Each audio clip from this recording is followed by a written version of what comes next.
Can you guys hear us online? Yes, can you we hear can. us? Okay, perfect. Thank you.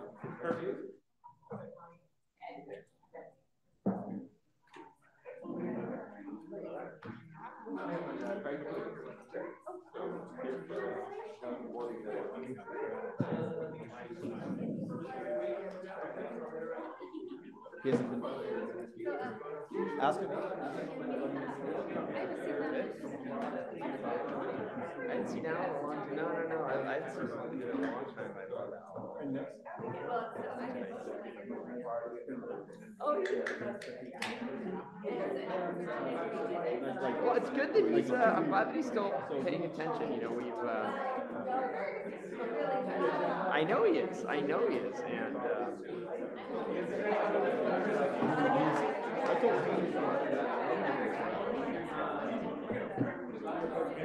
yeah, and we were sad to see him leave, but I mean, not to he left. Obviously, it wasn't because of Eve. I was just decided not to, leave. It's a lot. It's a lot to be on city council.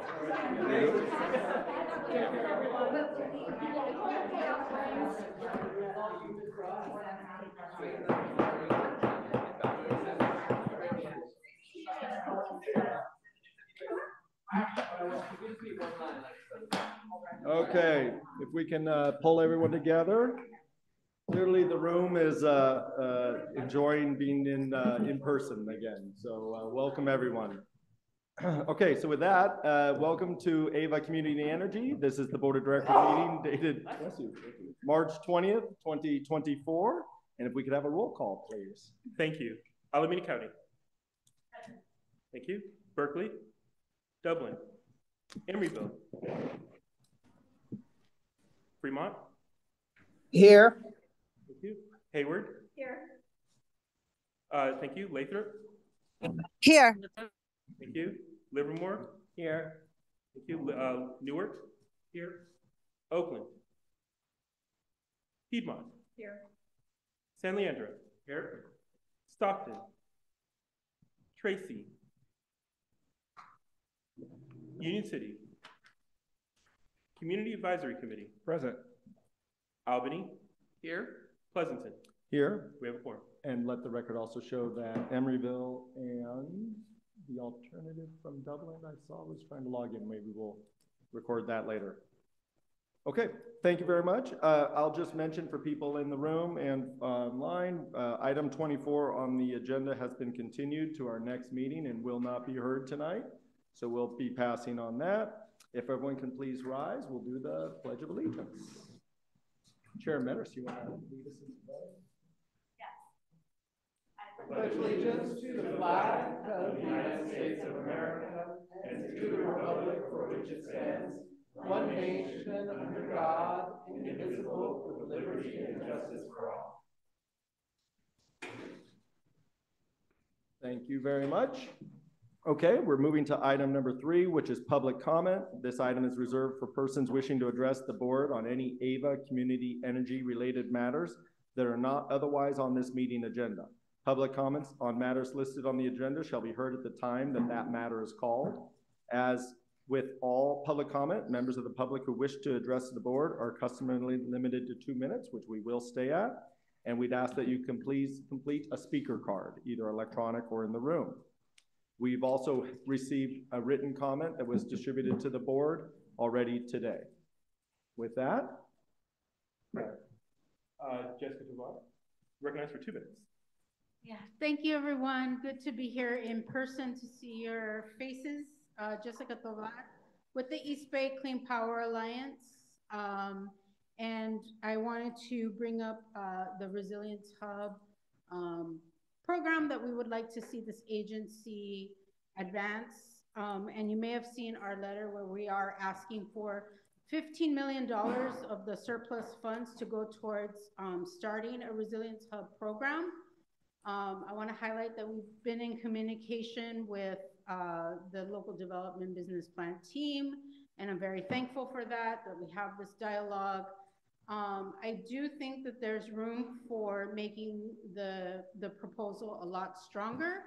Some allies from Collective Resilience and Green the Church came out on the Monday night Community Advisory Committee meeting to speak to that. But one thing I want to highlight is that community-based organizations from Albany all the way through to Stockton are in different places when it comes to resilience organizing. And not everybody has a site and ready for the microgrid that we're advocating for, but also that there's other services and energy needs like cooling centers, maybe even heating centers, having places for folks, for the unhoused to go to during extreme weather. But then there's other services that fall under resilience. And we could be here all day. I can host a workshop on that for you, but I only have 27 seconds. So what I want to say is that, A, I'm glad that we're having this dialogue. B, there's so much more room for improvement.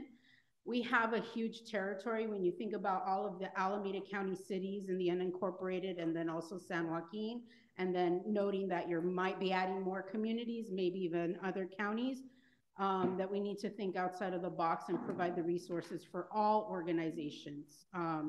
And that's my time, so thank you very much. Thank you. There are no further hands raised at this time. Okay, we'll close the public comment on item 3, and we're going to move to a closed session. Before we do, we have item 4, which is closed session public comment. So if anyone would like to speak on our closed session item, you would do so at this time. Seeing none, we'll close the public comment and move to item 5, closed session. Just to confirm, everyone should have received online a invite on their calendar, which will contain the closed session link.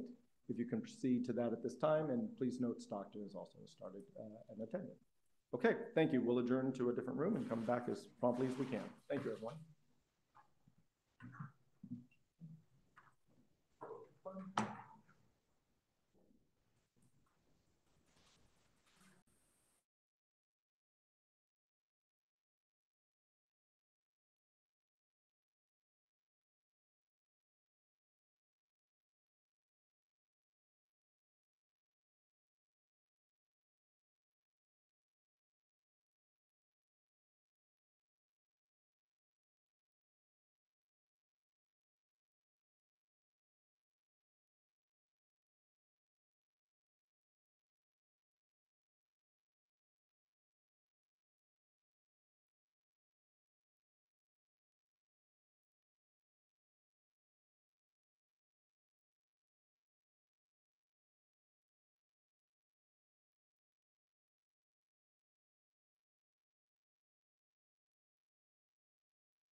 Hi, hello, Adrian. I just requested the closed session link again. Yes, absolutely. I'll send it to you right now.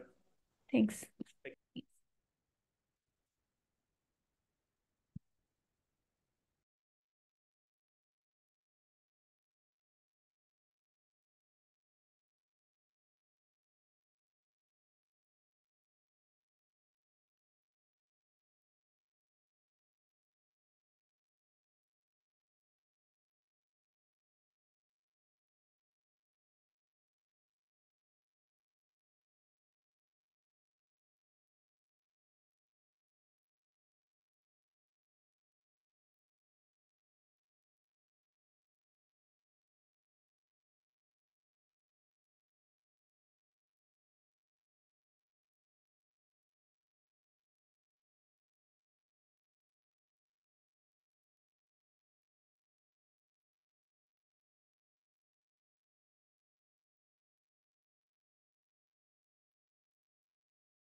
Hi, Member Carr.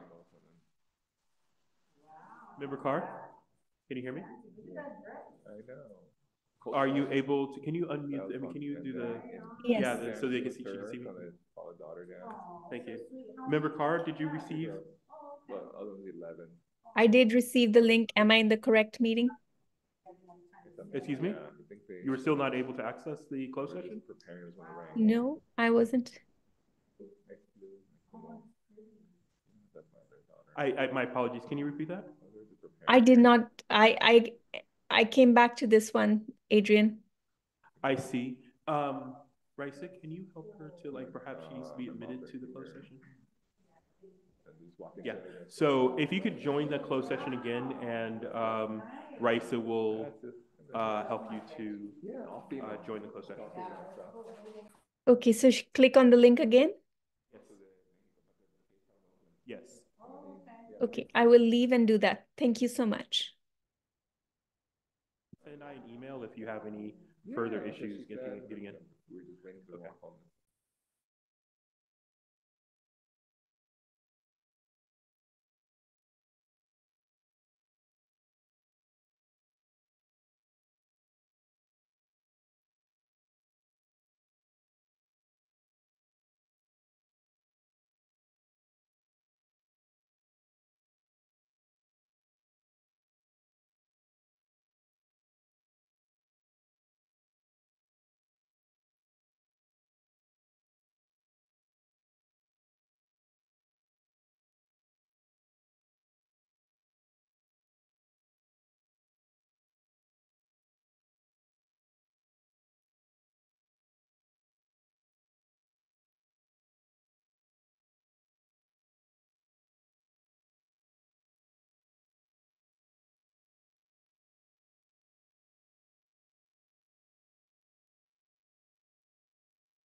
Okay, just confirming, I think we've got everyone back. Okay, so if we have everyone back, we'll continue the open session meeting, and with that, we'll move to item number 6, which is report out of closed session. Inder, if you would. We have nothing to report. Nothing to report. Okay. With that, we're going to be moving to the consent agenda.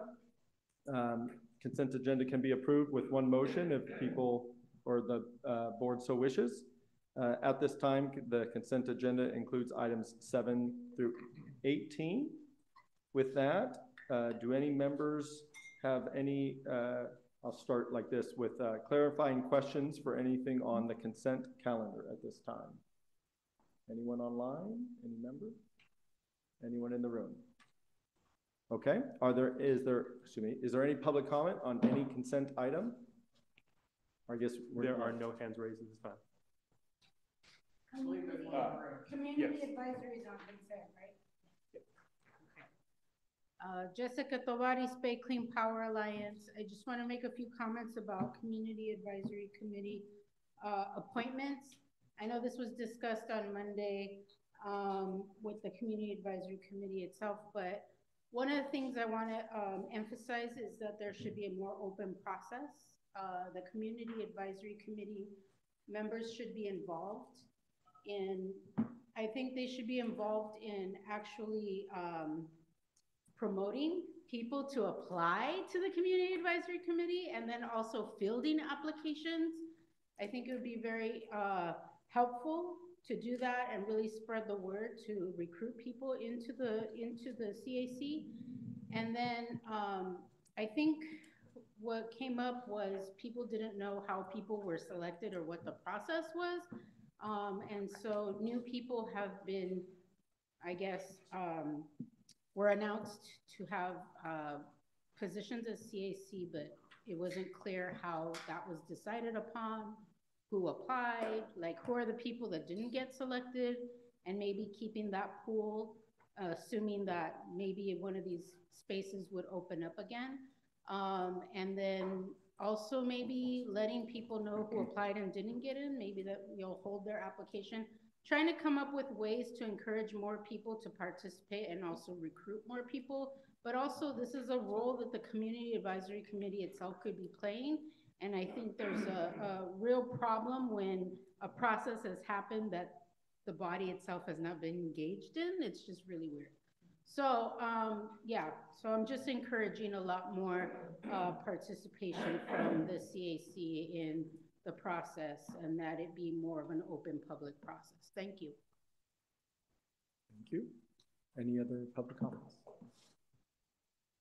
There are no hands raised at this time. Okay, we'll close the public comment for the consent item. Is there a motion? Moved by San Leandro, seconded by Alameda County and comments. My apologies. The first and the second. First is San Leandro, second is Alameda County. Yes, please. Thank you, Chair. Through the CAC committee, the Community Advisory Committee, and to bolster Jessica's comments, we had 3 items that were discussed in consent. The CAC appointments, the legislative update, and the default product change policy update. So if it's order, I can just say a couple things about that. You should receive the notes that were appended to the agenda. Where the CAC on the CAC appointments would like to further advise and recommend but not interfere in the public process of CAC member selection based on qualifications, constituent group representation, and or experience. So I think that was the comment that we garnered from the CAC members there. And also one other item that I brought forth was the CAC voted to provide stipends to alternates to encourage attendance unanimously. And you're gonna say, why does that matter? Because this is not an easy board or CAC organization to be part of because of the complexity of the energy information and everything that goes through this organization. So that's one reason we suggested that's something to bring forth for consideration, to consider alternates which have now become members. So some of the alternates have now become members of CAC, but to do due diligence, dedication, that they come forth and really sit down and be part of that organization to advise, to inform, and maybe be part of a process that calls out, and maybe these are the items we want to discuss, and maybe bring forth to recommend in your process that maybe these are the constituent groups we want to focus on. Is it labor or other organization, energy, economic justice, other spaces that you talked about through the policy. In regards to the legislative updates, Member Laundrie, who was here today now, she spoke about supporting AB 1999 with Irwin to repeal AB 205 that would hurt vulnerable taxpayers with utility taxes, increasing from $30 to $70 per month, left unchecked. The CAC is interested in AB 817, Pacheco, to allow for remote attendance also of subsidiary board members or the CAC without need to disclose their location. So you'll see sometimes that the CAC would be remote and no present, and then we have some challenges there that there isn't a space for the CAC members. There is maybe a Starbucks, but they close around 9 o'clock or so, and we spent about 3 hours on Monday covering the item.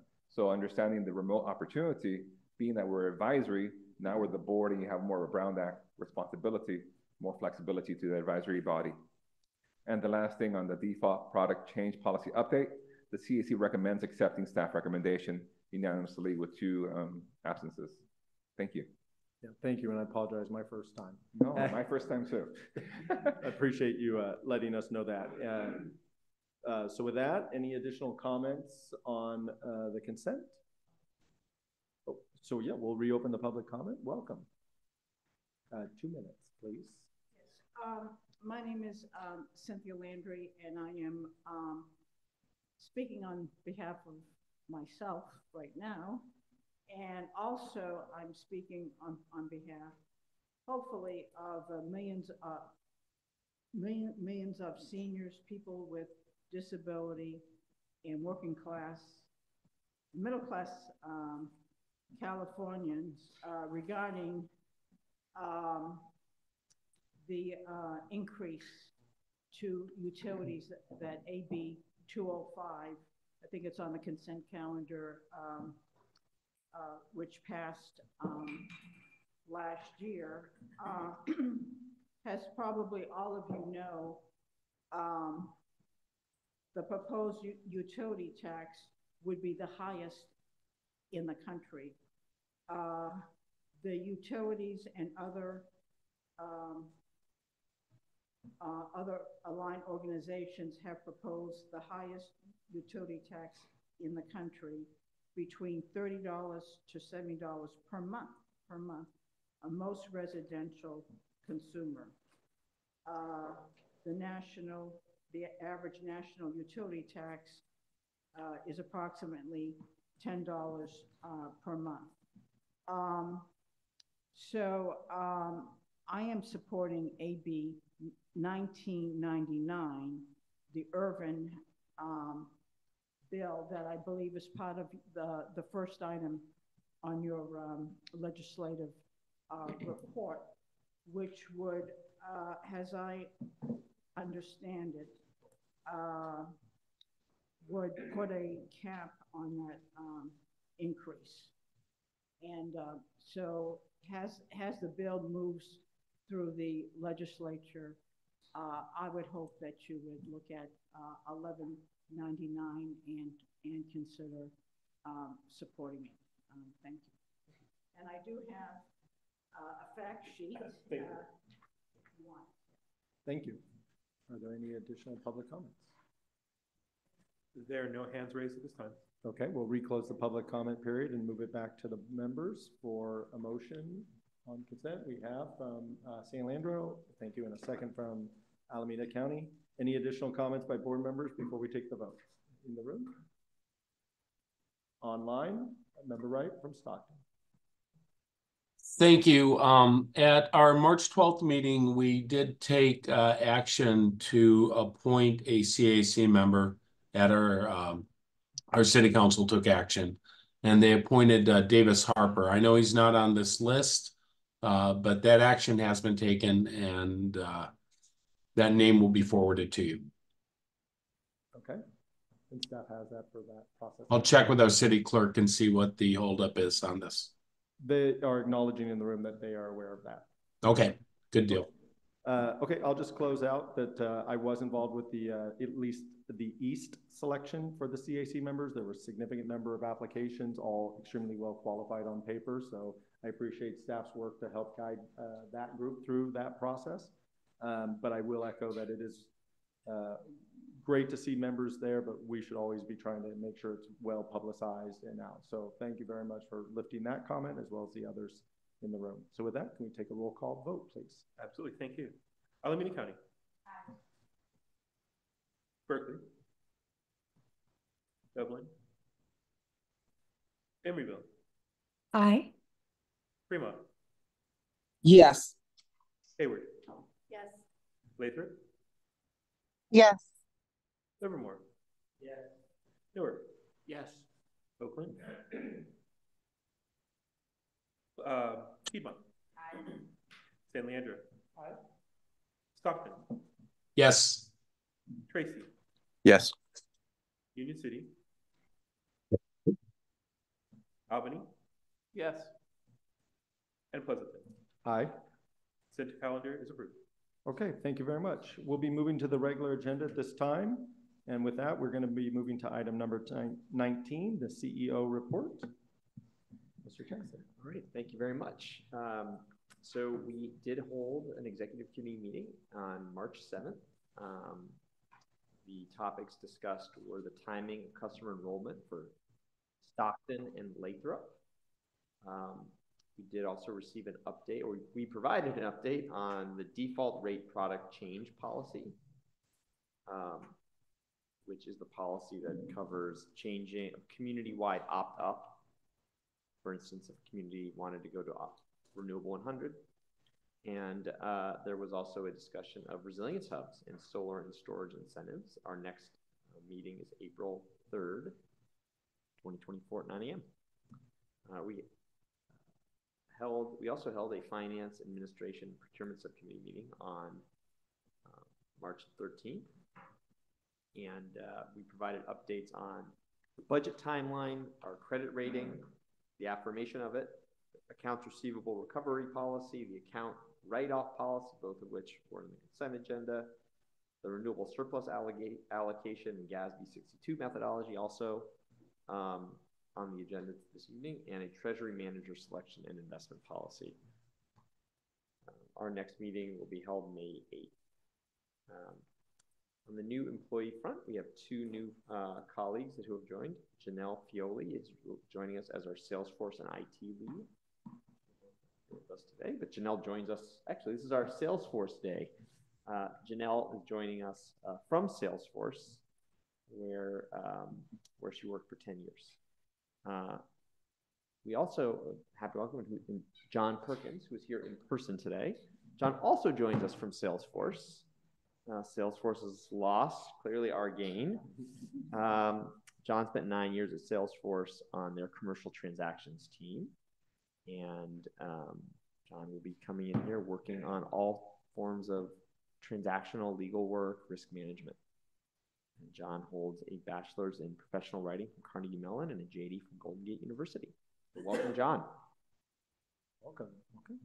Are there any questions on the CEO report? Clarifying questions? Just really quickly, because I did not get to hear all of that meeting on Wednesday because I had to get on the plane, finance. The S&P credit rating. Is there anything, any lessons that come out of our discussions with S&P that could kick us up one more notch? I can speak to that.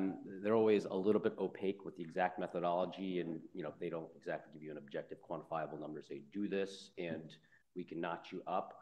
The specific direction that they do provide in the affirmation report speaks to if you want to improve, liquidity needs to continue to increase. So I think that's probably the most telling thing that we highlighted in the FAT meeting itself was as we continue to talk about reserves and revisit budget and our performance from a financial perspective, allocations to reserves, increasing cash liquidity is something that they continue to look and scrutinize. Any additional questions of the CEO report? Any CAC comments on the CEO? Okay.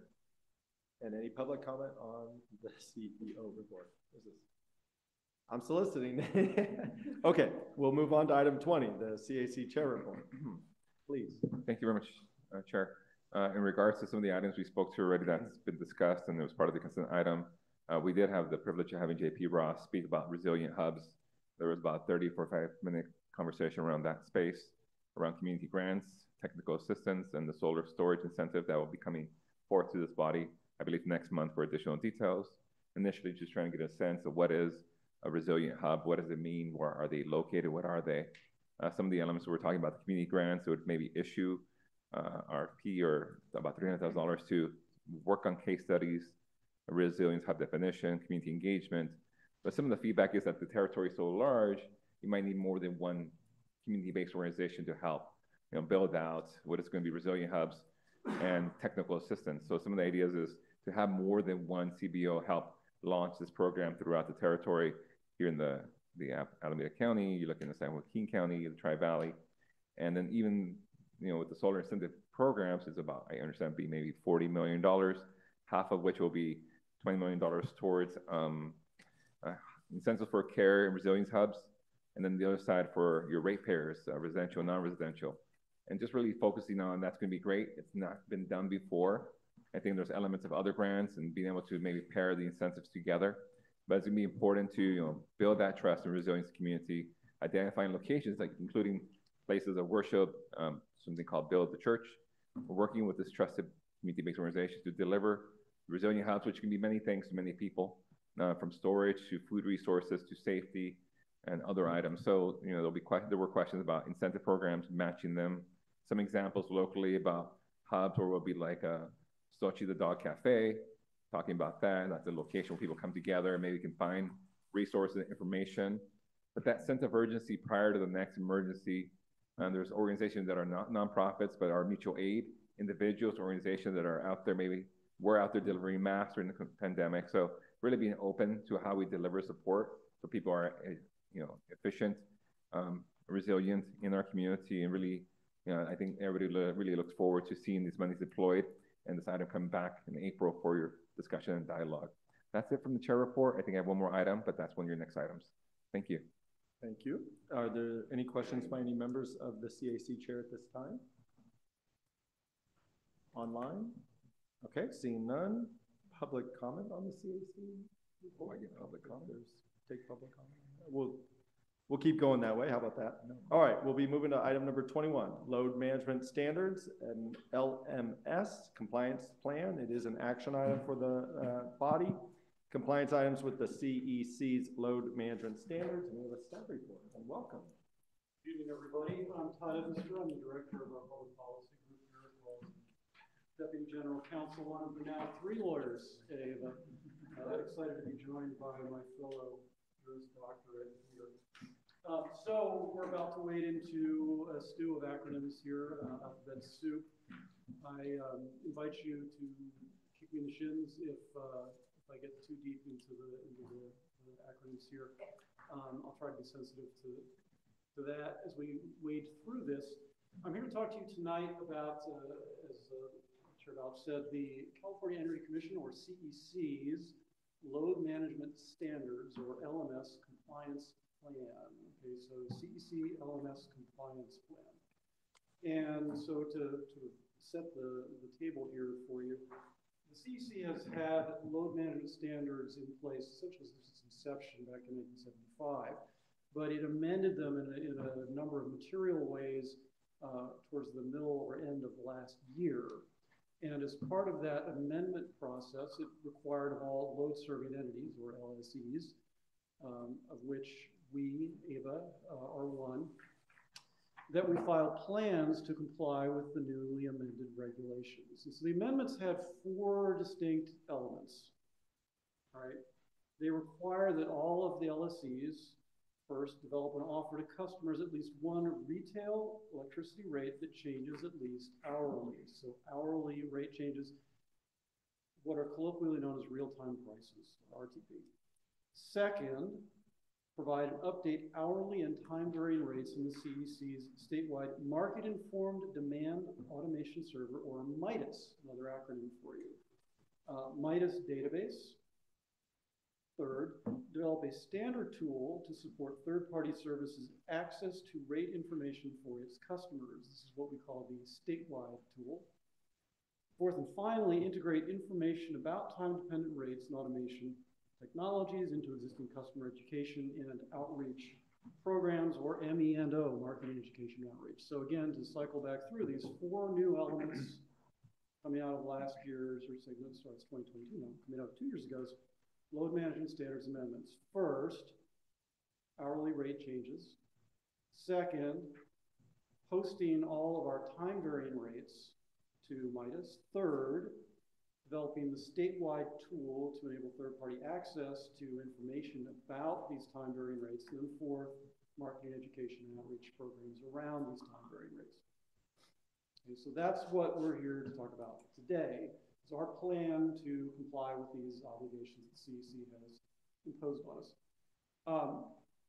Let's talk a little bit about timing. So when the CEC imposed these obligations, it also set out a calendar for action on them. Adrian, if I could trouble you to pull up the memo, get the exact language of the regulations, because it's a little bit peculiar how they structured this. Page 2. So the CEC required right there that within 1 year of April 1st, 2023, the keyword is sort of towards the middle, each large CCA shall submit a compliance plan to its rate approving body for adoption to be held within 60 days after the plan is submitted. So the obligation is to get a plan in front of you by April 1st. That's what we have here for you to look at today. And for you then to act on it within 60 days of receiving it. And in practice, that means that it needs to be voted out either at this meeting or at the April meeting. So we've teed this up for you today as a voting item. You could vote it out today if you are so inclined. Alternatively, if you want to hold it, you're certainly welcome to do so, but you will need to act on it during the April meeting. Okay, so that's the procedural background for you here. Let me pause there, see if anybody had any questions before we wade into some of the detail here. Any questions? Just a quick comment from an audio perspective. I'm getting comments that it's pretty faint, so okay. Make sure you're talking to the mic for people online. I don't think they can actually. This is not engineered for tall people. Yeah. Let me do this. All right, now I feel like a full-on MC. Is that better for those? I'll let you know if there's feedback that it's not. God, it's even taped at a short height. I just can't win. I'm getting the comment much better. So. Okay, terrific. All right, so let's go ahead and jump into this a little bit. And so the plan itself is sort of towards the back of your packet if you want to follow along a little bit. Before we dive into this, I do want to give credit where credit is due. The lead author on this is a colleague of mine named Michael Quiros, who pulled together this 40-page single-space magnum opus, drawing on resources from across the organization. As you get into this, you'll see that this is not just a policy activity, but it incorporated input from everybody throughout the organization, and was a not insignificant undertaking. So I want to make sure that we acknowledge the work that went into this from Michael and the folks from the other elements of the organization that supported him in assembling this. So quickly skimming through the elements here, you'll see these align again with the 4 items that I was outlining to you earlier. So the access to price signals element here, actually it might be helpful later if we could pull up the report, just the table of contents.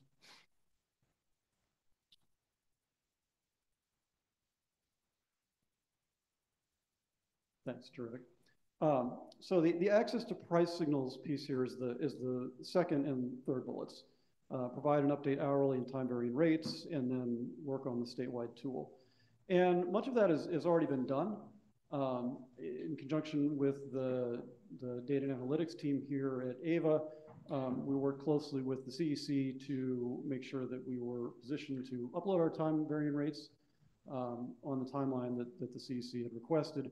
There are still some details to be worked out on how this is going to be operationalized going forward, and we're in the process of working with CEC staff to iron out those remaining kinks. But I would say that the uploading to Midas is largely taken care of, and now we're down to the short strokes of trying to get it on reskids, as it were.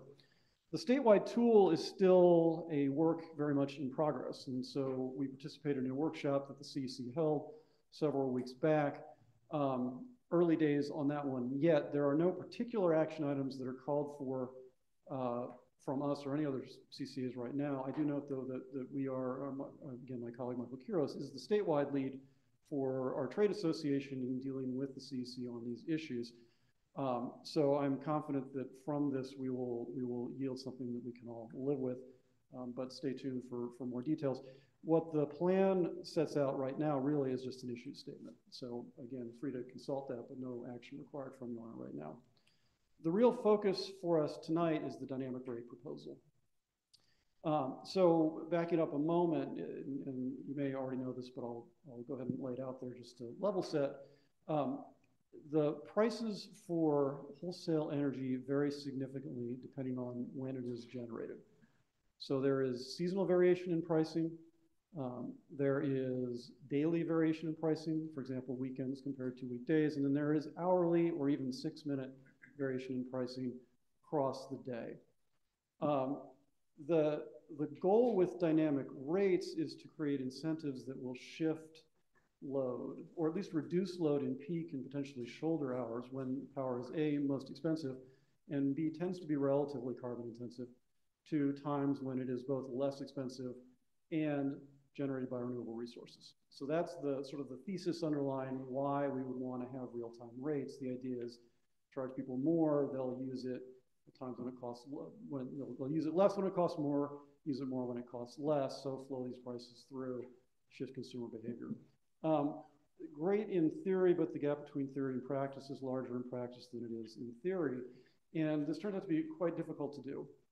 And so what we've been doing as part of our effort to effectuate the CEC's policies here is looking at lessons learned from those who have come before us. This is not a novel idea, and various places have already implemented real-time rates in a variety of different ways, which is all detailed in the plan here. And where we have landed in terms of how we would suggest that we at AVA approach this, is essentially summarized in table 4, which is on page 16. So actually, we don't have page numbers on this, which is something we'll have to fix before we submit it. So this table here, you can find on your copy of it if you want to follow along. The idea is that we will partner with PG&E on some or all of the various dynamic rate pilots that PG&E has been in the process of developing for the past several years. And they're listed here. They are all variations on a theme. You will see that some of them, for example, the first column there, one is actually a rate that will be available to all customers. The balance of them are pilots, which would be available to some smaller subset of the total customer base. They reach different groups of customers, and they would be implemented on different timelines. So the idea is essentially we will dip a toe in before we jump in with both feet to the real-time pricing space here, tracking along with the timelines that are outlined here. So if we roll down the table, you'll see different targeted start dates here. Those are probably optimistic. If you look at the dates here, most of these have slipped. Most of these were supposed to start earlier, but this is at least the timeline that's currently contemplated by PG&E and by extension that we would be adhering to if we participate in these pilots. Let me pause there and see if folks have questions. Sir. So when we talk about the rates, are we setting that, or is it PG&E sets it and then we take our 5% deduction? Yeah, great question, and a nice segue into some of the operational challenges that we will face in putting these rates in place. The answer is going to be different for different flavors of real-time rates. And so if we look at the first 3 columns, you'll see the DAHRTP At the head of the column? Yeah, I heard a big sigh there. Okay, we're getting deep into the acronym soup here. Okay, so DAHRTP stands for Day Ahead Hourly Real-Time Price. And so the concept there is that the real-time price will be a CalISO real-time price that is flowed straight through to the customer. And that's a real challenge for us to operationalize, because if it's just the CalISO price, it is exactly the price that we are paying, right, for the Brown Power. So how do we take a discount on that, right, without taking a loss? And I do not have an answer for you right now. That is how the discount intersects with real-time pricing is a thorny issue that we were discussing at length amongst ourselves just this morning. And so it's a known issue. We are wrestling with it. I don't have an answer for you on it right now. Okay. Since we're on this, we're going down this rabbit hole a little bit, I'll just note that the subsequent three pilots there, the vehicle to grid integration, expanded pilot 1, expanded pilot 2, those are not a straight flow through of the CalISO real-time price, and so those may prove to be less of an issue with respect to how we would flow a discount through on those. But the first three, it's going to be tricky. Great question. Others? Okay, so the ask here really is for authorization to participate in these, but it's framed in the memo and the resolution as a may participate, not a must participate, recognizing first that we have a number of operational challenges. We just talked about one. There are others, which I won't recite in chapter and verse. Some of them are detailed in the report here. I expect others to be discovered as we go deeper into this. In addition, these pilots are not, they're not even written in pen, much less set in stone right now. This is a moving target. The dates have slipped in the past. I will not be surprised if the dates slip in the future. The exact details of how these will be implemented by PG&E, much less mirrored by us, are still very much in flux. So that's really the ask, that we have the discretion to go forward with these, but that we not be obliged to go forward with these as they evolve.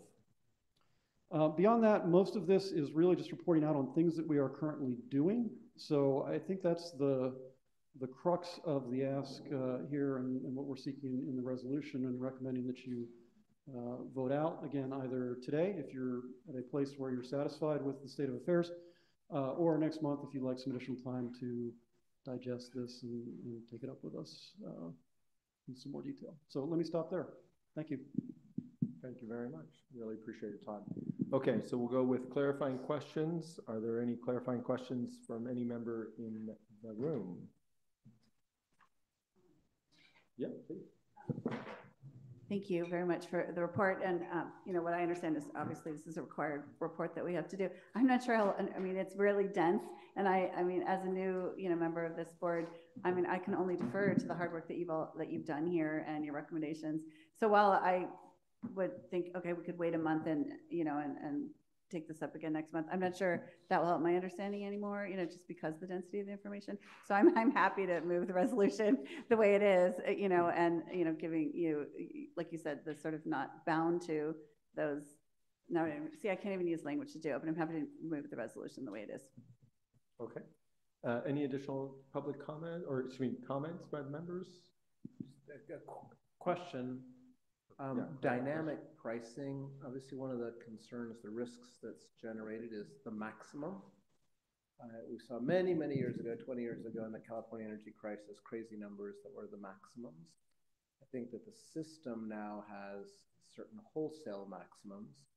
As I'm understanding what I've read here, that directly translates into caps that would then flow through to consumers. Is that a fair assumption? That is one way to structure caps. So yes, there are currently caps on the CalISO wholesale market prices. I believe it's $250 per megawatt.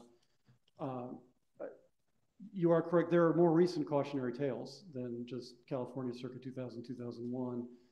Texas, a couple of years ago, springs to mind, where people ended up having signed up, kind of ostensibly opting in, like they supposedly knew what they were getting.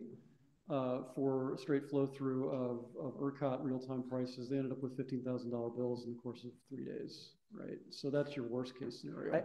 California is not. Maybe yeah. my main comment is, you know, I think this is well-meaning policy.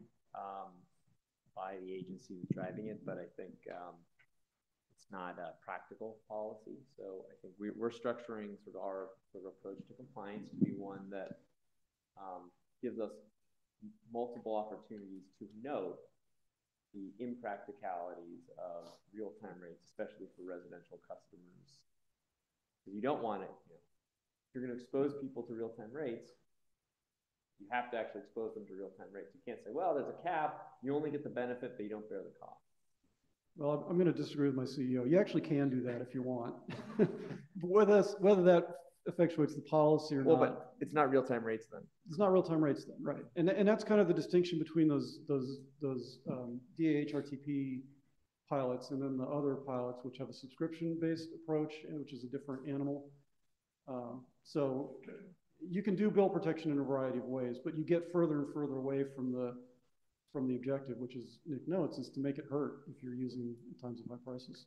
And I guess that's the essence of what I'm trying to dig into here a little bit, that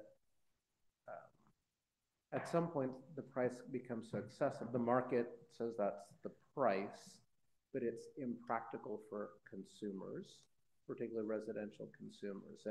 And I am unclear in our current plan or visioning, is this a little bit of and I don't mean this pejoratively, but is this a little bit of a hollow document and the details will be forthcoming? Or is our plan to expose residents to, Our plan is not to expose residents in any sort of meaningful scale or on anything but an opt-in basis. So there's no part of our plan that would suggest mass default of customers to real-time rates. I think we're looking at a couple very narrow pilots. There are pilots that are focused on, say, electric vehicles only. And electric vehicles can be very fine-tuned in when they charge or don't charge. Yeah, not just electric vehicles, but the two pilots here are just vehicle chargers, right? As distinct from people who charge at home. The only pilot that contains a residential class here is the last one, Expanded Pilot 2. You'll see that all the rest of these, well, actually, there's two. So there is the day-ahead real-time pricing, which would apply to ELEC, which is a residential tariff, but only to ELEC, it wouldn't be available to residential customers more generally. And then the Expanded Pilot 2, which conceivably would hit both ELEC and EV2 customers, is not one of these ones that flows the real-time prices. But I think the most key point, just to your question, is these are not pilots that we are seeking to say, all right, all customers in any meaningful class, that any sort of decision around actual, meaningful application to customers, that is not what we're suggesting here. This is just sort of these are the pilots that we are evaluating, and evaluation is what allows us to achieve compliance. Thank you. Thank you. At this time. And then the second piece of that then is when we're evaluated on the existence of this plan, not its load management impact. That is correct. That's perfect. Thank you. So I will second the motion. Okay. Yeah, I do think we have a motion from Member Roche and a second from Gonzalez. Any other clarifying questions from any member online or in the room? CAC? Yes. Comment? Yes. Unless we defer to someone else. To the chair first. Go ahead. Yeah, we'll go with the CAC first. I'll come back to you, Member Cox, please. Yes, understanding from staff that you don't necessarily have to take action this evening. There is the opportunity to understand load management standards may be beneficial in loads shifting for renewables, really looking at how renewables interact during the day and the evening. You may want to consider other technologies or resources to mitigate the potential increase and then also detrimental costs that you've seen in other places. I think I heard there's pilots, but you can give more time to identify pilots that actually could work for AVA. So right now, the CAC recommends, or on Monday evening, to continue the item until April meeting, maintaining compliance for additional review and comments. The document is dense, it's written, significantly complex, 40 pages. If you've gone mastered and got your second master's in electronic engineering or law, maybe you can digest it, but I think just giving yourself more time to read through might be something that's recommended now by the CAC. Thank you. Okay. Member Cox, I believe you had a comment? Thank you. I did have a clarifying question in terms of when you talk about equity, could you expand on what are they measuring for this type of area? Well, it's not entirely clear what the CEC is looking for. Okay, they've asked us to identify equity concerns. So we, as part of our literature review here, developing the report, looked essentially for studies on impact of real-time pricing on essentially lower income users. And actually what we found there was adverse. There's a reference believed to a finding based on the Spanish experience. Spain had adopted mandatory real-time pricing for all residential customers in 2015. And it found that there was an adverse impact on low-income customers as a consequence of the adoption of that policy. So that's what we were looking at in terms of equity. The CEC never defined what it was that they thought we should be looking at. So that's what we cover in the report or the plan. Is that part of, okay, so that's part of what we're writing, but what is required? That we consider it. That you consider it and you define it with your own measures and your own definition of what you're covering, and then measuring it to what you set as the measurement? Correct. In the absence of any guidance from the regulatory body around what they wanted us to consider, we took that approach to it. Okay. I would like to see if there's ways to make sure that depending on if your address is in a higher income area versus a lower income, that everybody has the same amount of time to pay back or to have the load carried during equal time, so that those that may be in lower income are not shut off sooner or later than not cut off earlier than those that are in higher income.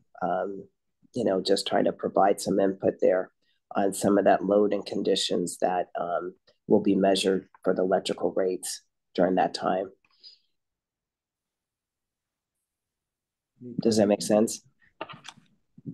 I'm not sure I followed the ask there. I mean, disconnection is, I think, a separate issue or criteria for disconnection, if that's the concern. Because if you're having a compliance plan, I'm just trying to understand, you know, you're setting up the criteria going into this compliance plan. We should know what would be the measurement or the criteria, and if we're going to measure it and how well we'll be doing going forward.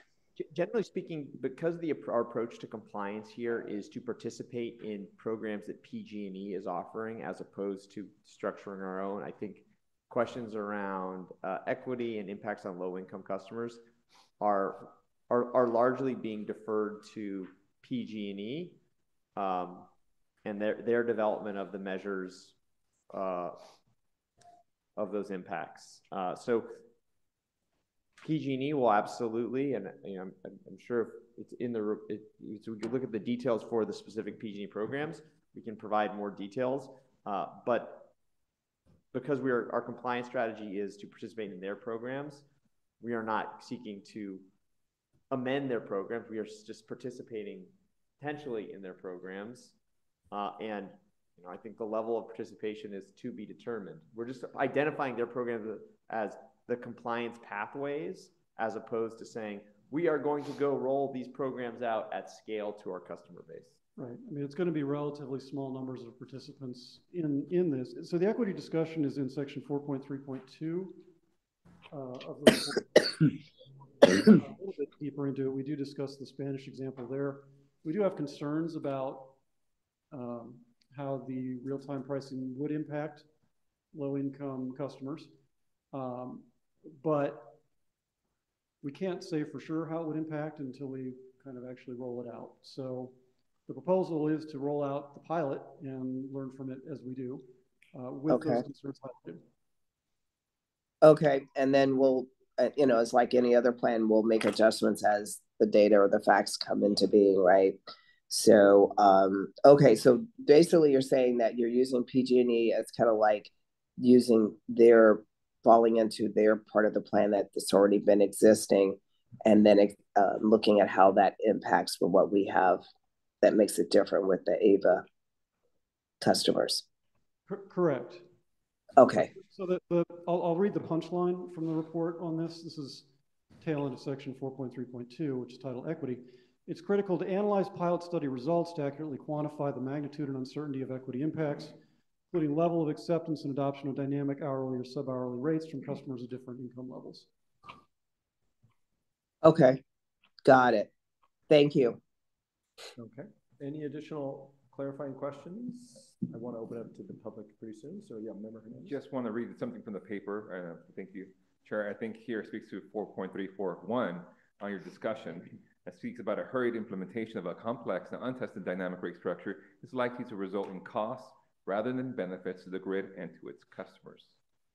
I just want to make sure we have that time to evaluate what you're implementing, maybe rushed or not. So let me maybe just respond to that. That is not implicated with taking action today on this versus next month. That is in reference to the overall idea of implementing real-time rates, which is really not in our purview to accept or not. We are mandated by the California Energy Commission to do something. Of course. This is our approach. This is our, I would say, our lightest possible touch approach, our least impact the customer approach, because we recognize there are risks to customers. We have real questions about the benefits. So we're not jumping in 2 feet saying we're going to do this. We've said we have to comply. This is our, we'll say, our minimum viable product to achieve compliance. Without us building our own, though. Correct, yeah. And building our own takes you into a much broader conversation about how we set rates other than mirroring PG&E. Right now, all of our rates are mirroring PG&E. Right. And so that one is pretty hard to just dip a toe into. Okay, yeah. To me, it seems like we're being used as guinea pigs. We're the ones got to come up with these ideas. And can we sell it to them if we come up with a good idea and get a big bonus?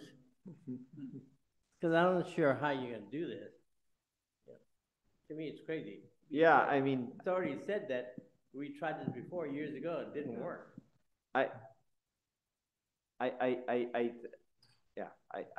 Your concerns I think this is going to have, your concerns are valid, and I think what we're proposing here is very much designed to reflecting our shared concerns about whether this is going to work, whether it's going to impact customers. So I think approving this plan today, all it does is say, okay, recognize, now we can submit our plan to the California Energy Commission and perhaps not do a whole lot.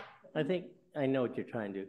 So just get it done, pass it today, get it over with.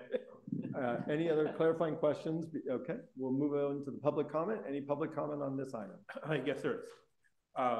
Jim Lutz. Online first. Yes, go ahead. Yes, thank you. Jim Lutz, you're recognized for 2 minutes. Let me unmute myself. The question, I read through the report in not excruciating great detail, but a lot of it. And I noticed there were only 2 references to the work that Lawrence Berkeley National Lab had done. And those were from 2004. And I wanted to point out Lawrence Berkeley National Lab, like the name says, is in Berkeley. They are not an AVA Community Energy customer. They're national lab. They get a deal through WAPA. But they have a department that's been studying dynamic rates and how to implement them and the technologies and all that for many years, probably since at least 2004. And it wasn't clear to me whether any of the staff had actually checked in with those people at the lab to, see what recent experience has been, what trials have been implemented, what field experience has been. So it feels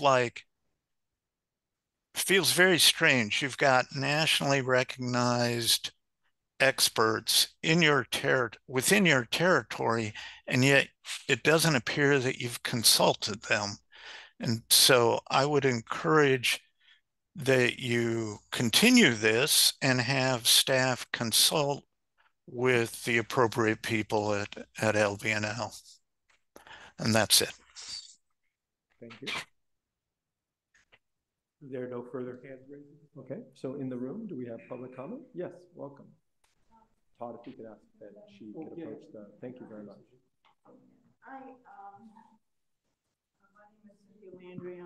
My name is Cynthia Landry. I'm speaking as a member of the public. And, you know, I'm looking at one of the bullet points here under 4.3, equity, one of the last points. Participating customers on a dynamic rate run have a risk of bill shock if they are unable to shift load away from high-priced peak hours to other more affordable hours. I just think there should be some education to the public. Maybe there could be examples, but some education. I know you're just passing a plan tonight, but I just think there should be maybe some workshops or some kind of public forum for public engagement, so people know what they're changing into. Thank you. Any additional public comment in the room? Okay, we'll close the public comment and bring it back to the board and comments.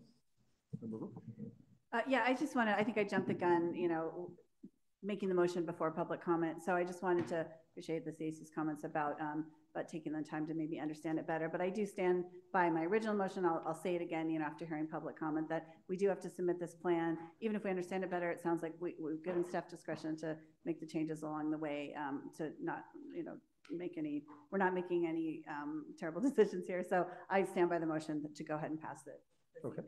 And I should maybe ask the second if they stand by the second. Yes, I do. And I think that to the public commenter's point, there is an obligation and expectation that the public will be educated. That's part of the 4 requirements that the staff laid out. And so I very much believe that, combined with the CEO's commitment that this is not about pushing everyone into these programs, but rather pilots where the specific purpose is to let people who are willing to take that risk after being duly educated, take that on. I think there is a pending equity question that Member Cox rightfully brings up, and that the report addresses, namely, it's higher income people that can afford the fancy technologies that turn off the water heater between 3 o'clock and 5 o'clock in the afternoon. And, you know, I think that then goes more broadly to our equity mission, and are there ways in which we can subsidize or support others. But all that being said, given the timeline that we have and that this is only the big picture plan, I continue with my second. Okay, well said. Any additional comments before we take a vote? Just one. I can't resist because I feel like I'm defending my thesis here, but while it may not have been cited in the report, we did review potential bill impacts of dynamic electricity pricing on California utility customers, a report by Gerke et al. From LBNL's December 2022. Thank you. Also, we know of one residential customer who has reached out to us, very excited to participate in these pilots, who is a researcher at Lawrence Berkeley National Lab. Okay. Names will not be provided. Okay, with that, we have a motion made and second. We'll go ahead and take a roll call vote, please. Great, thank you. Alameda County. Aye. Berkeley. Dublin. Emeryville. Aye. Fremont. Yes. Hayward. Yes. Lathrop. Lathrop. Back to Lathrop. Livermore. Yes. Yes, thank you. Newark. Yes. Oakland. Piedmont. Aye. San Leandro. Aye. Stockton. Yes. Tracy. Tracy. We'll come back to Tracy. Union City. Albany. Yes. Pleasanton. Aye. And coming back to Tracy and Renee. The measure's approved. Okay. Thank you very much. We'll be moving to item 22, renewable surplus allocation and GASB 62 methodology. It's an action item approving the fiscal year 22-23 surplus funds for long-term renewable energy investments. I believe we have a staff report on this as well. Yes, I'll speak to this. Thanks for pulling up the presentation. As you noted, this is an action item. So this is looking at the surplus revenues that we had from our 22 to 23 fiscal year. Just noting that's not the current fiscal year, but rather the previously approved item from the board related to our budget from that fiscal period. We are now coming back to the board with a proposal to allocate that towards certain long-term renewable energy investments and an accounting treatment to do so as well. So as a quick reminder, we brought forward to the board in November after we completed the financial audit for the 2022-23 fiscal year. The amount of the surplus to allocate towards this bucket in the waterfall was roughly $10.5 million.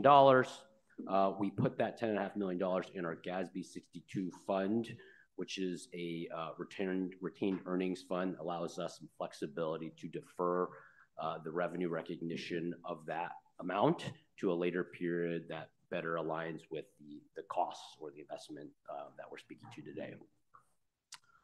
You can go to the next slide. Sorry, I was already speaking to this slide, but that's just sort of a short summary of the $10.5 million I'm pointing to and a little definition of GASB 62. So we move to the next slide, Adrian. So the Power Resources team has brought forth a number of contracts over the course of the last several months related to our 2023 RFO that was initiated last year, and we're in the process of closing out a number of negotiations that we've had here in the coming month or so. In that RFO, we targeted up to 1,000 megawatts of nameplate capacity generation and up to 500 megawatts of nameplate capacity for storage, either paired or standalone. And what we, just a summary of what we've brought forth and executed to date is 475 megawatts of generation capacity and 75 megawatts of storage capacity. And that amounts to a range between 685 to 887 gigawatt hours annually once those projects are online. It's a range, obviously, because of the variability of renewable energy generation. That's sort of the guaranteed energy production on the low end and a best estimate on the higher end there. Next slide, Adrian. What we are proposing here is we still have a selection of projects that we're still closing out negotiations on. Those are projects that we would deem to be a little bit more marginal in terms of our project selection in that RFO. And we are intending to procure additional generating capacity and storage capacity from these projects. We're just trying to close out the negotiations now. As I noted, we intend to bring it forward most likely in the next month to the board for approval. Dependent on those contract terms, we would, if we were to assign one or two additional projects, the forecasted annual generation is between 735 to 950 gigawatt hours. Again, there being a bit of a range depending on the number of projects, and of course, dependent on some weather conditions and such. To the extent we are able to get to agreeable terms, we would intend to apply this surplus allocation towards one or multiple projects there. To the extent we do not get to agreeable terms, we would likely recommend to the board deferring the surplus to a future RFO. So it is dependent on bringing on those incremental projects that we're still in negotiations on. If we are able to get the terms, execute a contract, we would propose releasing the surplus regardless of any project-related risk. Obviously, within our broad portfolio of contracts that we have related to long-term renewable energy projects, new builds specifically, there are a variety of development risks related to permitting, interconnection, construction, et cetera. So we do anticipate some level of project fallout, and that's sort of accounted for broadly in how we procure the portfolio, manage the portfolio. Next slide, Adrian. I will not go through this eye chart, of course, but this is just a quick snapshot of the various contracts that we have in place for generating and storage capacity. This sort of speaks to the broad nature of what we're managing on the portfolio, and there to be some expectation of some project fallout. Next slide, Adrian. And this is the final slide. The accounting treatment we're proposing is fairly straightforward. Once the contracts are signed, our recommendation is to set the accounting methodology to release the funds. So our recommendation is to release the full amount of $10,504,837, which was approved from the 22-23 budget surplus allocation, to release that in 2027 based off the forecasted project online dates. We did discuss alternatives with the FAP subcommittee, which we presented this methodology to earlier this month, and they unanimously voted in approval of the staff recommendation here. I will stop there and take any questions. Okay, thank you very much. Bringing it back, are there any clarifying questions by any members in the room?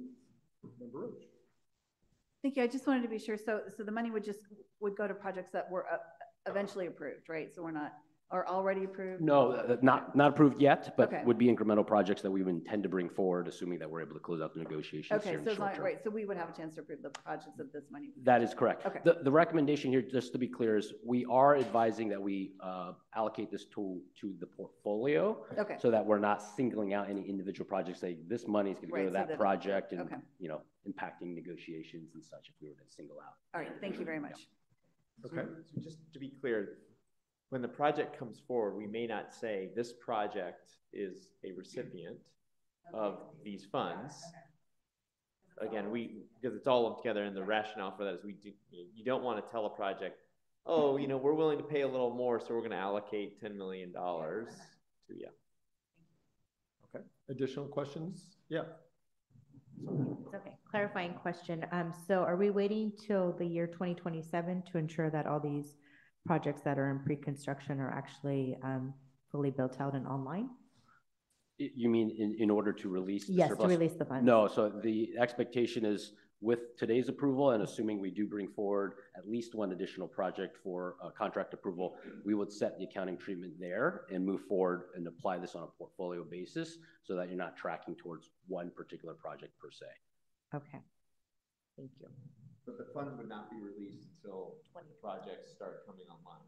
It won't be released until 2027. It won't be contingent on any one project. Right. So 2027 is when the project portfolio starts to operate more broadly, and so that's when you start to draw the funds to defray the cost of the portfolio. That year is chosen because it is a reflection of the expected incremental generating megawatt hours that we're applying this towards. So that is a specific time frame. But again, projects can slip here or there. If you're applying it to a portfolio, we're not trying to single out this exact megawatt hour from this exact project that's getting these exact surplus funds, but rather we've identified incremental megawatt hours that we're intending to contract, apply it then, and then take the surplus and apply it to the broader portfolio, in which case it's not actually contingent on any one project. We want it to actually be applied on a portfolio basis. And is this the first time that we're applying this methodology? This is the first time we're starting? This is the first time, and just as a reminder, for this current fiscal period, we elected not to actually have a allocation towards this type of investment in the waterfall, the surplus waterfall. Got it. Thank you. Okay. Any additional questions by members online? I'm ready to make a motion. Okay, hold on a minute if I may, so I can go to public comment. Is there any public comment on this item in the room? Seeing none. Online? There are no hands raised at this time. Okay, open and closed, and bringing it back for the board. Member Cox, you had a comment? Yes, I would like to move with the staff recommendation for item with this. Okay. Item 22, renewable surplus. Seconded by Newell. Thank you. Okay, any additional comments before we do a vote? Seeing none, roll call vote, please. Great, thank you very much. Alameda County. Berkeley. Dublin. Emeryville. Aye. Fremont. Yes. Hayward. Yes. Lathrop. Livermore. Yes. Newark. Yes. Oakland. Piedmont. Aye. San Leandro. Aye. Stockton. Yes. Tracy. Union City. Albany. Yes. Pleasanton. Aye. Motion is approved. Great, thank you very much, everyone. Moving right along, we're going to item 23, Treasury Manager Selection. I'll just mention prior to starting this item that items 25 material has been posted. I want to confirm with staff. Okay, so that'll be our next item, knowing that item 24 was continued. So currently on item 23, and with that, staff. Yes, thank you very much. Jason Bartlett, Senior Finance Manager here. Good evening, everybody. So we are asking for the board to adopt a resolution authorizing the CEO to negotiate and execute an agreement with PFM Asset Managers to provide treasury management consulting services to Ava Community Energy. In November of last year, the Board of Directors approved the allocation of $75 million to the reserve funds, bringing the balance up to approximately $231 million. At the end of this current fiscal year, we are expecting to contribute an additional $100 million. And traditionally, we've been holding cash and reserves in interest-bearing accounts at River City Bank. However, with these later additions and contributions, it's becoming extremely cumbersome to manage it there. In the last quarter, just due to the nature of the accounts, in the last quarter of 2023, we conducted an RFP to find qualified fiduciaries to perform treasury management services for our reserve funds. 4 firms submitted responses, and all proposals were reviewed, and the top 2 scoring responders were interviewed. Evaluations were based upon, next page, please, thank you. Evaluations were based upon the following groups of criteria: experience qualifications, client services and reporting, compliance and controls, quality of references, approach treasury management, additional supporting filing and documentations, and of course, cost and pricing. PFMAM scored the highest in both the proposal review and the interview stages, and is the staff selection for treasury management. So we bring them to you, to the board today. They come with a highly impressive track record of providing quality and fiduciary services to over 180 California government clients over the last 43 years. They manage nearly $215 billion in assets, including the California Asset Management Program, which is the second largest investment pool in the state behind the local agency investment fund. They manage $565 million for 7 public energy agencies and CCAs, including Peninsula Clean Energy and Silicon Valley Clean Energy. They are also the advisors for multiple AVA constituents, including the City of Albany, City of Fremont, and Hayward. Also, PFMAM is an original sponsor of CalCCA organization. Their lead advisor, Monique Spike, has been with PFMAM for over 20 years and has a team of 6 supporting staff members with a combined experience of over 100 years.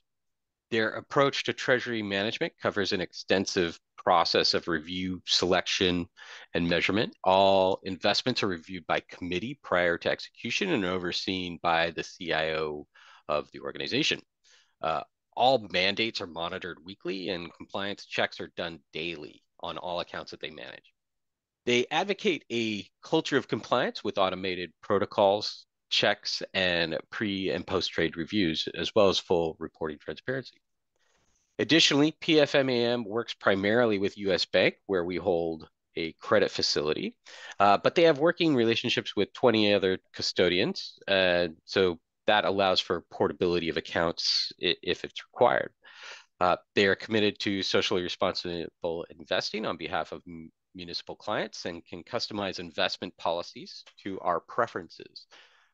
They offer a full range of reporting and client services suite, including presenting to the board on a regular basis. They have been fully compliant with SEC regulations, filings, and protocols since inception, and had delivered a very competitive bid. The scope of work to which they would be working with is to work with staff to develop a comprehensive investment policy, provide continuous assessment and investments with regards to federal, state, and regulations, and of course, our AVA board-approved investment policy. Also to assess market risk on investments and provide regular reporting for staff and board. The Treasury Manager will not have any direct access to any of our accounts, but will track and advise on investment balances, transactions, returns, benchmarks, and other related items. The estimated impact on this is as I said, they gave a pretty competitive bid. The financial impact would be about 151,000 per year with the current balance, with costs increasing about 35,000 per 100 million, or about 3.5 basis points. This proposal has been reviewed by the Finance, Administrative, and Procurement Subcommittee and has been approved to be brought to the Board of Directors for a vote. And in part, in the audience today, among our panel, is Monique Spike herself, the lead on the project, and I would like to introduce her to the board so that she may speak to a little bit on PFMAM's behalf, and as well as answer any questions that the board may have directly. Welcome. Great. Good evening. Thank you, Jason. It's an absolute pleasure to be able to be available to you to answer any questions.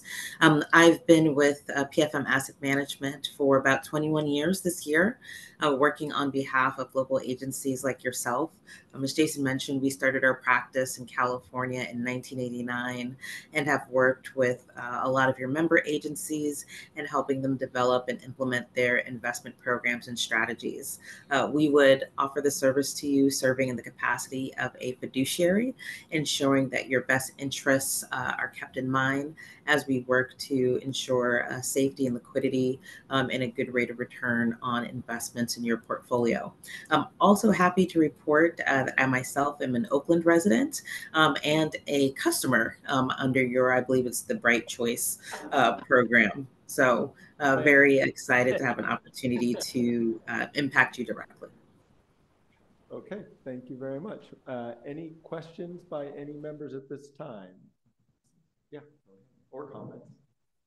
I'm going to be facetious, but are you on Renewable 100? We need you to opt out. You know, I was looking at that Renewable 100 option as well when I looked up which plan I was on, and so I will definitely take a look. I appreciate you being here. I just trained to remember on a past board that I sat on, and I don't quite recall, but could you tell me if you actually serve Alameda County Mosquito Abatement District? You know what? I actually do, and I've presented there a few times. Wonderful. And then a follow-up question is, I do remember positive working relationship, just wanted to verify that. But you mentioned working closely with US Bank. Other custodial banks were mentioned, not mentioned, but were referred to working with other entities. But do you have a relationship with Fremont Bank? I believe some of our clients may utilize Fremont Bank for safekeeping or other custodial services, most likely safekeeping arrangements. Okay. And then can you give us a sense of your firm, what type of investment, what's like kind of the culture of your company in terms of giving back to the community, volunteer work? Can you speak to any of those initiatives within your company? Oh yeah, thank you. That's a great question. So we have very much a culture of volunteerism in the firm. I myself serve on a number of boards. You know, I joke sometimes that I live in the East Bay, I work in San Francisco County, and I do a lot of community service on the peninsula. And our firm actually provides us a number of volunteer hours per year to do volunteerism. to ensure that we're able to give back to the community, which I take very good advantage of. We also believe in investment in local community initiatives. We are owned by U.S. Bancorp Asset Management, and so we roll up ultimately to U.S. Bank, which has a number of community initiatives, including reinvestment in local businesses, financing, addressing wealth issues, and also just giving back in pure volunteerism. Thank you. Any additional comments or questions by any other members? Seeing none, any public comment on this item? There are no hands raised at this time. Okay, open and closed. I'll bring it back to the members for a motion. Second. Moved by Alameda, seconded by San Leandro. Any additional comments before we take a roll call vote? Seeing none, roll call vote, please. Great, thank you. Alameda County. Berkeley, Dublin, Emeryville. Aye. Fremont. Yes. Hayward. Yes. Lathrop. Livermore. Yes. Oakland. Newark. Yes. Piedmont. Yes. San Leandro. Yes.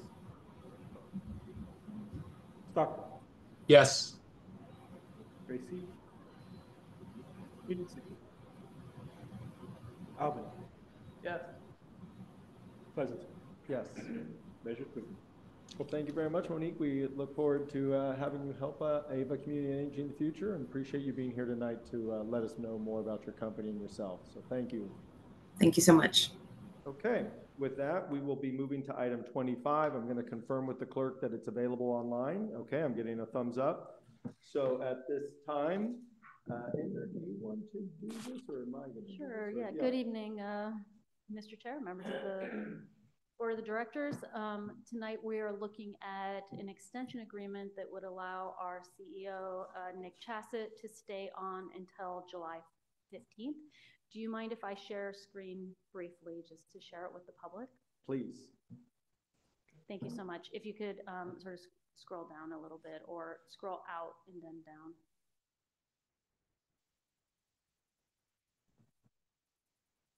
So under the Brown Act, Nick is still an executive official, and so we do have the obligation that I verbally announce any changes to salary and terms of employment with his employment agreement. So briefly, this agreement has Nick staying with us through July 15th.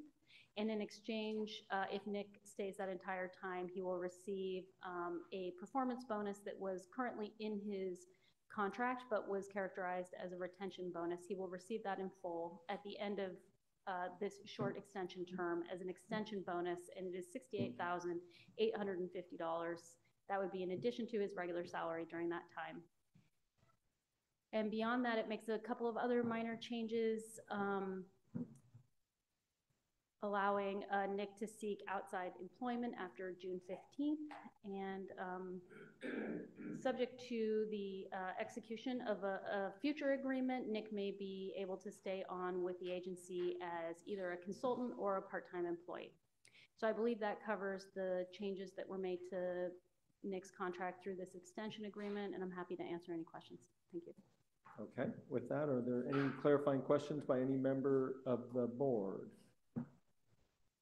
Seeing none, any comments, any public comment? There are no hands raised at this time. And none in the room? Okay, open and closed. Bringing it back to the board for comments or motion. I'll move the item. Moved by Albany. I'll second. And seconded by Hayward. Any further comments? Okay, I'll just make a comment before we vote, which is as chair, it has been an honor to serve with Nick, and in the past year and a half or so. I appreciate his guidance and working with us on additional time so that we can identify as a board and Ava Community Energy a successor. There is a subcommittee that has been formed. The subcommittee has a cadence of meeting regularly to carry out a plan that the board has approved and discussed for a successor. and Nick has chosen to, or agreed to stay on as outlined in this contract till July 15th, which we appreciate, which is beyond the time required per his original agreement. So with that, those are my comments, and we will move to a roll call vote, please. Thank you very much. Alameda County. Aye. Berkeley, Dublin, Emeryville. Aye. Fremont. Yes. Hayward. Livermore. Yes. Newark. Yes. Oakland, Piedmont. Aye. San Leandro. Aye. Stockton. Yes. Tracy. Union City. Albany. Aye. Pleasanton. Aye. The motion is affirmed. Great, thank you very much. And we will try to keep the public and community updated as the ad hoc committee continues their work. We appreciate the ad hoc members doing that work and helping Ava Community Energy identify its next executive director, CEO. Yeah, maybe, do you mind? Just wanted to share for full public knowledge and transparency that there is an ad hoc committee working on the search for the new CEO, and on that committee is myself, Vice Chair Tiederman, member from Hayward Roche, and member Anderson from Piedmont, and Mayor Gonzalez from San Leandro. So we are the members that make up that ad hoc committee. Thank you very much.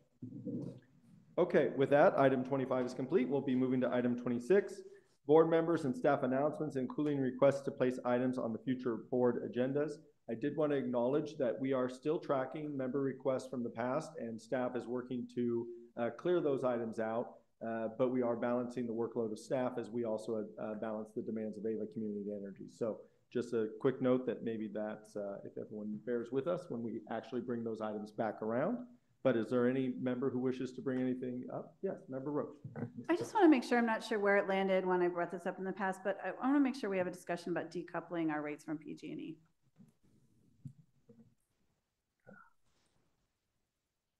I don't remember that on the list as I just looked at the list today, but I can double check that and get back to you. I think when we go through our rate setting process, we typically talk about our rate design. So certainly that will be a great opportunity to talk about sort of the idea of decoupling and, you know, why we haven't done it so far and kind of some of the practicalities of what decoupling actually looks like.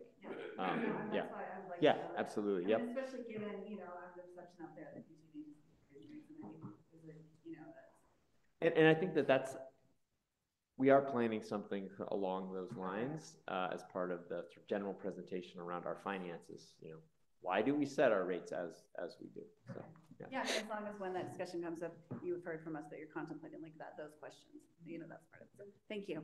Okay. Any additional? Yeah. Just a quick announcement. On last Friday, I went to the 2024 California, was it the 2024 Battery Summit in Fremont. And as part of that, I ran into Annie Henderson. And so it was a great opportunity to catch up with not only her a little bit, but to hear about the challenges that the battery industry is facing. I think it's just sometimes easy to say, well, just put in some batteries. And I think the truth of the matter is it's a complex ecosystem out there. And so just recognizing that opportunity to learn. And it was great to see Ava present. Excellent. Member Cox? I was going to say the same thing, and I appreciate that my fellow director mentioned it. So I love seeing Ava there and learning a little bit more about some of the challenges and storage and being the hub for clean technology. So hopefully we'll be able to have it again in Fremont, but thank you for your support. Okay. I'll just mention that I saw Ava's branding on the soccer team that we sponsored, and the placement is good. My wife liked it better than I did, so I'll just mention it's worth looking at online. All right. Is there anything else? Oh, yeah, sorry. No worries. Just going back to one of the points from earlier on CCC appointments that the CSAD that suggests that if you can consider and putting this maybe on the item as an ex-officio member to provide stipends to alternates. So something to be discussed maybe at a future meeting. So that way you can encourage participation by those alternates so they maybe consider becoming, or when they become members of the CAC, they have more exposure, continuity, and what is being discussed here. Thank Yeah, you. I think we had that in the past, and maybe we were talking about bringing about the budget, the alternates and all of that CAC. Okay, so we'll do that. Of course, you may. Thank you. Just want to add for a future topic, and I think it may be beneficial to start at the executive committee level, but bringing back the discussion of not the makeup of the CAC, but just how do we kind of expand the recruitment process? How do we engage members, and also the discussion about stipends? So if we could bring that back to the executive committee at a later date. Thank you. Yeah. I'll just echo that. That would have to, I would definitely want to get the CAC's input on how to do that. So I think it would be a conversation that would have to facilitate something with that. Okay. Are there any other additional items for the members to bring up at this time? Okay, seeing none, that concludes item 26, and moving to item 27. Item 27 is public comment on the closed session. Item 28, I'll read that. It's the conference with real property negotiators pursuant to government code 54956.8, 251 8th Street. The negotiators are CEO Nick Chassett, CFO Howard Chang, General Counsel Inder, and we're going to discuss price and terms. So are there any public comments? There are no hands raised at this time. And none in the room. Okay, open and closed. And we will now be adjourning to closed session. Item 28, for the members online, it is the same link that you used earlier. And we will go at this time. Thank you very much, everyone.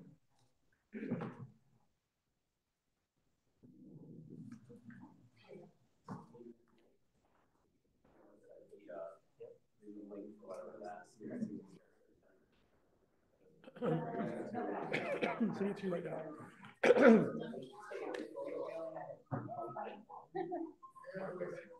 Chair Bolt, there was a small error in that COO Howard Chang.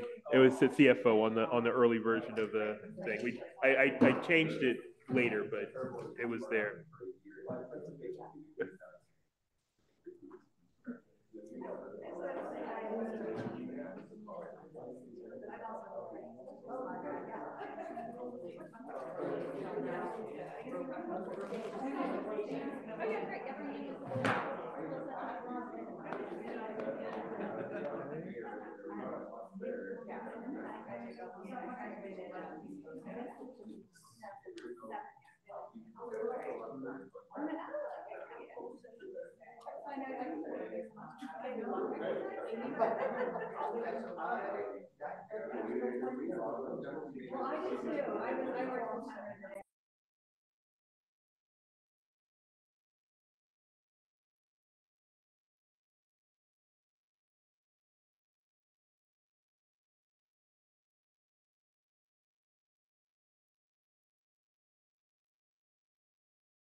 Oh, we've cleaned up everything.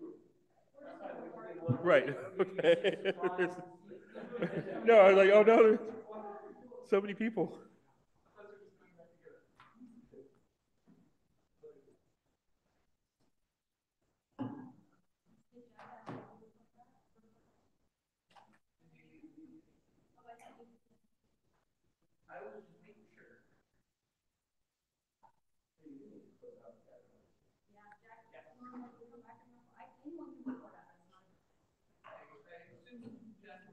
That's good.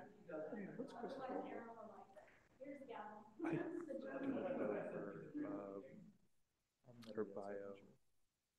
I'd have to look it up. Hold on. Okay.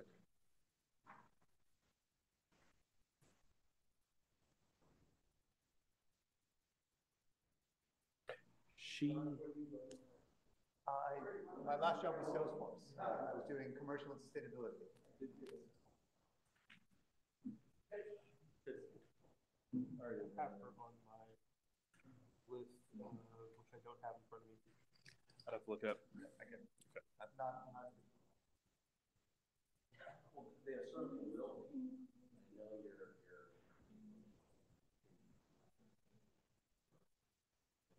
definitely get a long list of swag.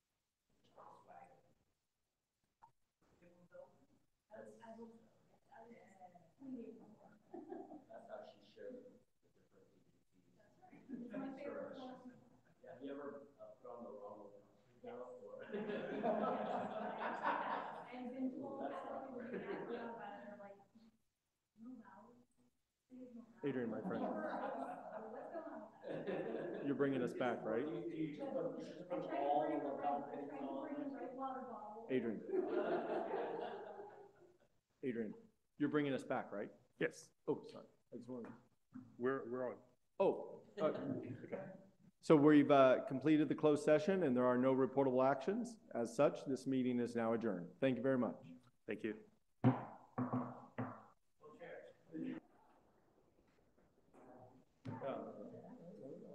You want me to leave this here, Adrian, and all that? Okay, thank you. Have a good night. Thank you, Adrian. Thank you. Thank you for the diet. You know, that was my chicken scratch. No follow-up necessary. We'll do better. Well, I actually was working a little bit today, just to make sure, but I will follow up. I think that's everything. And here we go. So, right.